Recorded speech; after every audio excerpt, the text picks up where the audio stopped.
नमस्कार मु सस्मिता पंचायत टीवी के आपण मानू स्वागत करुच्ची। निजस्व नियारा ढंगरे उपस्थापित पंचायत टीवी न्यूज आपण माने देखुथिबे।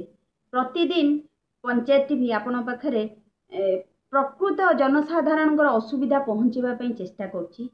सेही भित्तिरे आमे गोटे संपूर्ण अलगा कार्यक्रम आपण पाखरे आनिबा को जाउछु, जोटा कि बहुत लोकंकर मनर कथा से माने लेखनी माध्यम रे प्रकाश करती। सी हूँ कवि कविंकर मनर भाषा कविता जोटा कि जितेबाला गोटे कविता पेपर कि कौन सी मैगजीन ने बाहर कविटे खुशी है कि तार लेखा को समस्त को बहुत बांटे। से प्रयास को आम कवि मानकर हृदयर माने कथा को लोक मान पाखरे पहुँचेवाई कविटी को लोक मैंने स्वचक्षुर देखिपारे केमिति गोटे कवि तार कविताटी को माने लोकों पाखरे आवृत्ति करेंगे, लोकों पाखरे निज भावना को पहुँचेबे।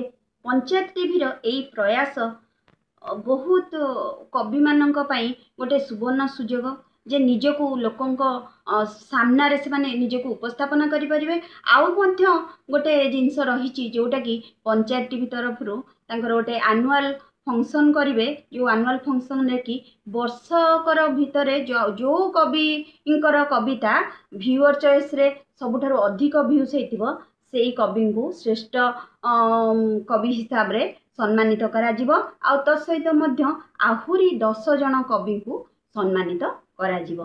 तो मोर ये भिडियोटी जदि आपको भल लगुच आई प्रोग्रामटी जदि भल लगुच आपको या बहुल मात्रा रे शेयर करंतु, जेमती प्रति कवि मान पाखरे पहुँची पारिबो आ सेमाने सेमानकर लेखा आवृत्ति सहित देई पारिबे, निजस्व वीडियो बनईकरी देई पारिबे। आ गोटे मध्य कहूची जे मोबाइल टी को देखंतु माने सीधा करी न दे मोबाइल टी को एमती रखिकरी आपण भल क्लियर आउ बड़ करिकरी वीडियोटी देले वीडियोटी पढ़िबारे सुविधा हबो आ भल मध्य दुसिबो। नमस्कार।